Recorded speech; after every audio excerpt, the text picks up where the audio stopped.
উনি খুব ভালো ক্যাপ্টেন্সি করতেছে, সাথে সাথে ওনার ব্যাটিংটাও অনেক ইফেক্ট করতেছে। এই কারণে যদি 120 রানও করি ফাইনালে, আমরা ওই 120 রান ফাইট করতে পারবো। প্রতি ম্যাচে কাজ করে আমি কত কম রান দিয়ে বেরিয়ে যাবো, আর আমার ভেরিয়েশনগুলো ভালো এক্সিকিউট করতে পারতেছি।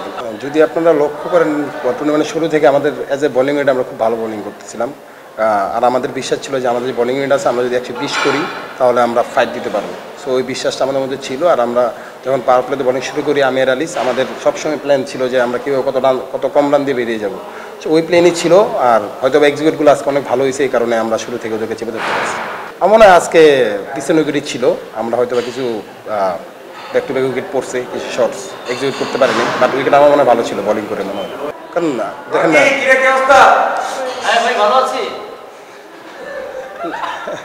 না, সবসময় চেষ্টা করি ভালো কীভাবে কত ভালো করা যায়, কারণ আমার কাছে চেষ্টাটা আছে কীভাবে ভালো পারফরমেন্স করেছি, ওই চেষ্টাটা সবসময় থাকে, ক্ষুদাটা আছে যে সবসময় পারফর্ম করো।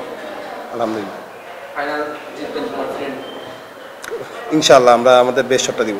না, উনি খুব ভালো ক্যাপ্টেন্সি করতেছে, সাথে সাথে ওনার ব্যাটিংটাও অনেক ইফেক্ট করতেছে। এই কারণে মাঠের ভিতরে যখন আমরা উনি যে ডিসিশন করে নিচ্ছে, খুব ভালো ডিসিশন নিচ্ছে, আর আমাদের সবসময় চাঙ্গা রাখতেছে, বলারদের ফ্রিডমটা দিচ্ছে যে এইভাবে করো বা এইভাবে করলে ভালো হয়, চেষ্টা করে দেখো। আপনি দেখবেন না, আজকে কায়েস ভাই যখন আউট হইলো, ওই বলটা দিয়ে শুধু বলছে যে একটা বল স্লিপ নেই, তো আমি বললাম ঠিক আছে ভাই দাঁড়ান। সো ওনার ডিসিশনগুলো ভালো হচ্ছে। না দেখেন, টি-20 এরকম একটা খেলা, আপনি পার্টিকুলার ডেতে যারা ভালো করবে তারাই জিতবে, এখানে নাম দেখে টি-20 খেলা হয় না। সো আমার মনে হয় জিনিসটা সব জায়গায় হয়। সো আমার মনে হয় দুই দল ফাইনালে উঠছে, মেট্রো আর রংপুর, তারা যোগ্য অনুযায়ী উঠছে ফাইনাল। একটা ভালো মোমেন্টাম ছিল, আমরা শুরু থেকে জিততেছিলাম, বাট গতকাল লাস্ট যে কোয়ালিফায়ার ওখানে আমরা হারলাম। হয়তো বা আমরা আরেকটু ব্যাটিংটা ভালো করলে ওই ম্যাচটা আমরা বের করে ফেলতে পারতাম, কারণ আমরা লাস্ট ওভার খেলে নিয়ে গেছিলাম বলাররা। সো আমাদের কনফিডেন্ট আছে যে আমরা যদি 120 রানও করি ফাইনালে, আমরা ওই 120 রান আমরা ফাইট করতে পারবো। উইকেটটা মনে হয় শুরুতে একটু টিকে ছিল যখন আমরা ব্যাটিং করছি, বাট যখন আমি বোলিং করা শুরু করছি তখন মনে হয় না টিকে ছিল, কারণ আমার ভালো ভালো বল বিজয় ভাই কাভার করতে মেরে দিচ্ছিল। যদি ট্রিক হয়ে যায় তাহলে উনি মারতে পারতো না। আমার কাছে মনে হয় উইকেট ভালোই ছিল, অত যে আনপ্লেবল ছিল এরকম না। আর আমার প্রথম ওভারে মাথায় প্রতি ম্যাচে কাজ করে আমি কত কম রান দিয়ে বেরিয়ে যাবো, আর আমার ভেরিয়েশনগুলো ভালো এক্সিকিউট করতে পারতেছি।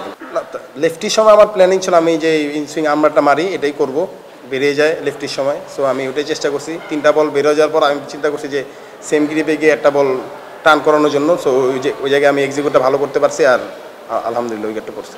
না, গত বছর হয়তো বা আমি শুরুতে 2টা ম্যাচ খেলছিলাম, ভালো করি নাই, এরপর আর সুযোগ পাই নাই। ওটা নিয়ে কোনো আপসেট নাই। আমি চেষ্টা করছি কীভাবে আরও নিজে ইমপ্রুভ করা যায়। আমি অনেক কাজ করছি, আমার বোলিং নিয়ে ভেরিয়েশনে কাজ করছি। এখন আমি চেষ্টা করতেছি মাঠে কীভাবে এক্সিকিউট করা যায়। আলহামদুলিল্লাহ এক্সিকিউট হচ্ছে, আলহামদুলিল্লাহ।